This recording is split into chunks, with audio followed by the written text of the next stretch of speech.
Hi everyone, it is my turn this month to speak about essentialism and how I try to live essentialism in my daily life and the challenges that I face and any tips and tricks that I can share with you that might help you to be able to live and practice essentialism in your life.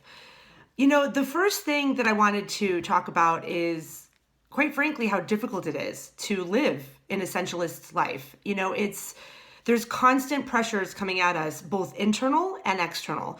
On the internal front, it's your mind saying you should do that, you should do that, you need to do that. This is important. You are your own worst enemy sometimes, and I've definitely noticed that with myself. That sometimes it's me who's putting the pressure on myself to be doing multiple things at once. So that you've got internal pressures, you've also got external pressures. You've got pressures from emails coming in, constantly. We're in the email culture, obviously. You've got phone calls. You've got your boss saying you need to do this or you should do that. You've got your customers saying, I need you to do this, you should do that. So the first thing that I just wanted to say is it's really difficult to live an essentialism, life. And it's a constant day-to-day practice, and it's work, and I think it can sometimes be really fun work and sometimes be really difficult work. And sometimes you feel like it's out of your control, right? Oh, I'm getting all this pressure by my customers, by my boss. But the thing that I try to remember is I always have a choice. Now that choice may be sometimes extreme in order to take measures, but it could be small things.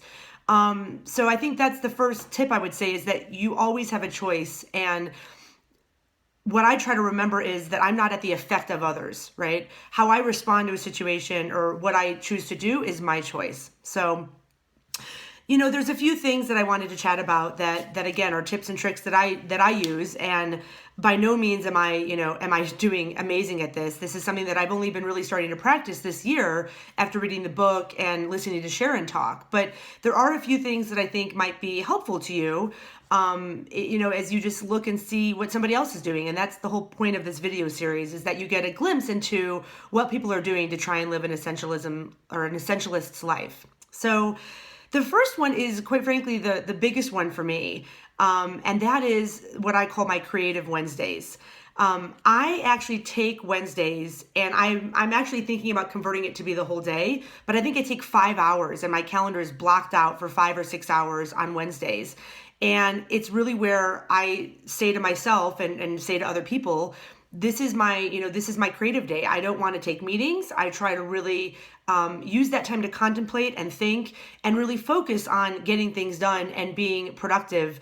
And by the way, that doesn't always have to mean that I'm actually doing something. It could mean that I'm reading inspirational materials. It could mean that I'm, watching videos or just thinking and sort of pondering how I'm going to tackle a certain problem. So to me, that is one of the things that I made a conscious decision when I moved into this role back in March, that I said, I want to make sure that I dedicate a day to be really just thinking time and creative time, and things where I can use to create videos such as this, or just things that will really help to spur productivity right later on, or even in that moment. So what I just want to say, though, is even though I have creative Wednesdays, I am my own worst enemy. I will sometimes, and quite frankly, it's probably 50% of the time, I will allow meetings to be held on Wednesdays.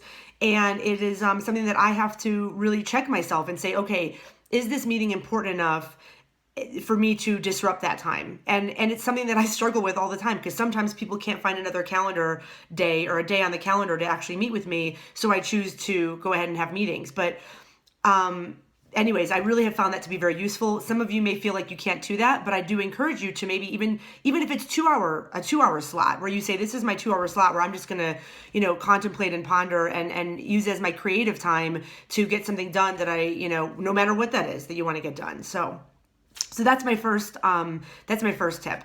My second tip is really trying to create a vital few and stick to it.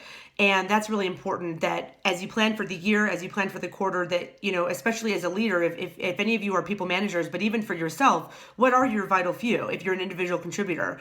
And really what I try to do is I ask my team to hold me accountable, to say, if we are deviating from that vital few, I expect you to tell me and I expect you to speak up, because I really want to be held accountable to not giving my team too many priorities and making sure that we're focused on the very few things that are going to make the biggest impact. The third thing that I wanted to mention is taking strategic breaks. And I mentioned this in my corporate athletes talk at the summits, but I really wanted to repeat that again because for me, that has helped me to, again, sort of get out of my head and be able to physically take breaks, but also mentally and emotionally sort of get away from work and be able to rejuvenate myself. And I do a variety of things. I actually rebound, which is a little mini trampoline, and I can do that for 30 seconds or 5 minutes, and that really gets my energy pumping and also gets me to relieve stress. I play with my dog. Pepper during the day constantly. I'll sort of like just for 1 minute or 5 minutes or whatever it is. I'm really blessed to be able to work from home, and that helps. I'll go outside and just sit for a few minutes. I'll definitely take walks during the day with my dog. I'm blessed to live in Colorado where there's tons of trails everywhere. So literally within walking distance or, I'm able to go on a trail. So for me, taking strategic breaks is really critical. And then the last thing is, on a personal note, I really try not to be tied to to my phone, so I don't have my phone on me at all times, whether it's the weekend during the business day or not. So I really try not to have my phone be a distraction, whether it be texts or whatever. And I also try to limit my distractions generally. And for example, Facebook, I don't really enjoy Facebook. And I don't really use that because I found personally that it's a distraction for me and I don't really get much out of it. So that's the last thing is I really try to limit my distractions and not have too many distractions in my way. So I hope that's helpful. Those are a few things that I do in order to try and live an essentialist's life. And it's a constant day-to-day work and it's about really practicing and, practicing what we're trying to preach. So feel free to reach out to me if you have any other tips that you want to give me or any comments, but have a wonderful day. Thanks, everyone.